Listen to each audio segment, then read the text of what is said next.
Bonjour, le mouvement de l'ouverture. Quelques petits conseils pour vous pour améliorer la sensation de ce mouvement. Alors, le premier mouvement, selon le professeur de mon professeur, est le mouvement le plus important. Alors, cet homme, le professeur de mon professeur, M. Lung Chi Pang, il avait une école des arts martiaux à Hong Kong. Des arts martiaux internes. La plupart de ses élèves étaient des professeurs professionnels des arts martiaux. Il ne demandait pas une prix, il n'y avait pas on ne paye pas pour ces cours étaient gratuits. Parce que c'était un homme riche, il n'avait pas besoin d'argent. C'est ça qu'il a dit. Alors, mais il fallait être recommandé pour participer dans ces cours et aussi il fallait passer un test de ce premier mouvement. Comme ça. À partir de là, il pouvait constater le niveau de travail intérieur de pratiquant. OK? Donc, premier mouvement très important. Je vais vous offrir deux affaires pour approfondir la sensation de ce mouvement. Comme ça. Alors, si vous habitez dans une ville, vous avez sûrement expérimenté dans votre vie, vous marchez, vous êtes très content, vous marchez sur un boulevard, très heureux, tout d'un coup, vous marchez sur un chewing gum. Comme ça. Oh, oh. Et vous faites comme ça, et ça colle, vous savez, ça colle, et ça, comme ça. Et ça colle. Alors, comment on peut appliquer ça à notre pratique? Voici. Alors ici, quand mes bras montent, je connecte dans mon imagination mes paumes avec le sol par un collant de chewing gum. Comme ça, imaginez-vous. Donc, comme ça. Comme si je tire ici, ou l'élastique si vous préférez.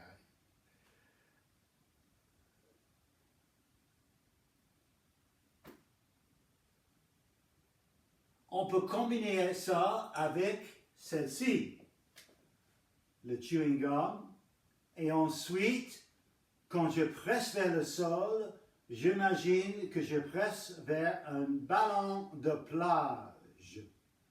Donc, il y a une résistance par l'eau. Vous savez, quand vous poussez ou pressez un ballon dans l'eau comme ça, il y a une résistance. Ça vous donne une autre sensation. Donc, vous combinez résistance ici avec une résistance là, et ça donne un autre feeling de mouvement. Essayez-le. OK. Donc,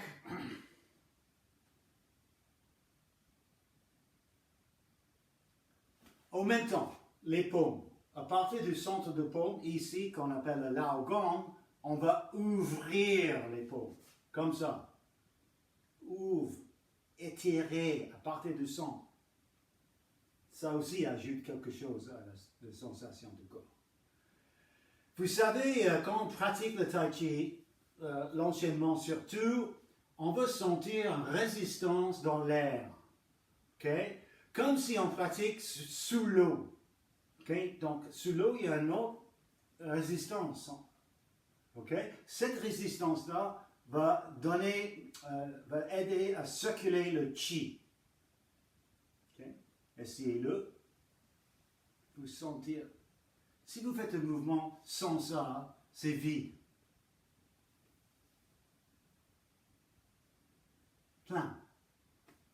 Voir la différence? Sentir la différence? Pratiquez-le, vous allez sentir. Alors, récemment, sur cette chaîne, j'ai fait une vidéo sur le bon sens. Si vous n'avez pas vu, regardez-le si vous avez un moment. Je parle de la respiration un petit peu. Et j'explique que traditionnellement, il y a deux écoles de réflexion sur le sujet. Il y a ceux qui disent qu'on devrait matcher le mouvement avec la respiration et ceux qui disent pas du tout, jamais. Alors moi, je viens de deuxième école. Mais, comme j'ai expliqué, il y a des exceptions. Vous pouvez exceptionnellement intégrer la respiration avec le mouvement si vous avez un niveau de Tai Chi. Ok. Mais normalement, quand on pratique l'enchaînement, on oublie la respiration. Pense pas à ça. Pratiquez les postures en profondeur avec le son. Et votre diaphragme, il va rester vers le bas et ça va encourager une respiration abdominale naturelle. Vous allez développer ça. Crois-moi, ça va arriver.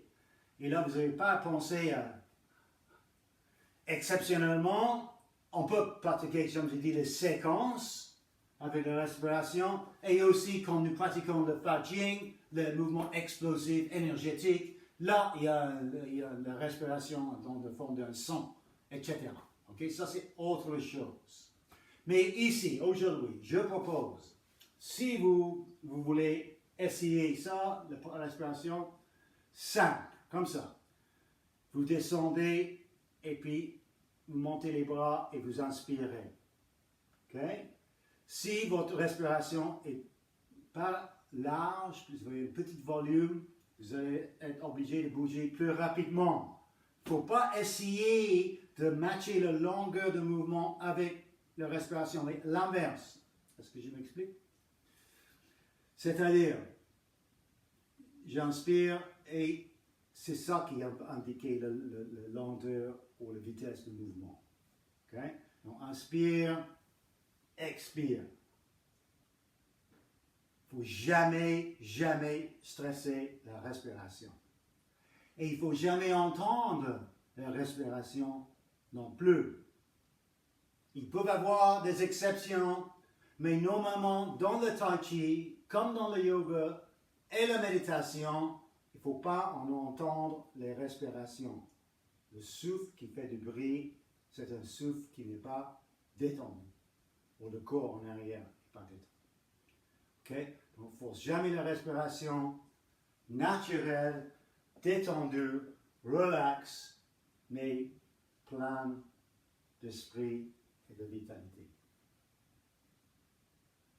Donc, quelques petits exercices, conseils que vous pouvez ajouter à votre premier mouvement. Donc, je vous souhaite une excellente pratique. À bientôt. Bonne journée. Au revoir.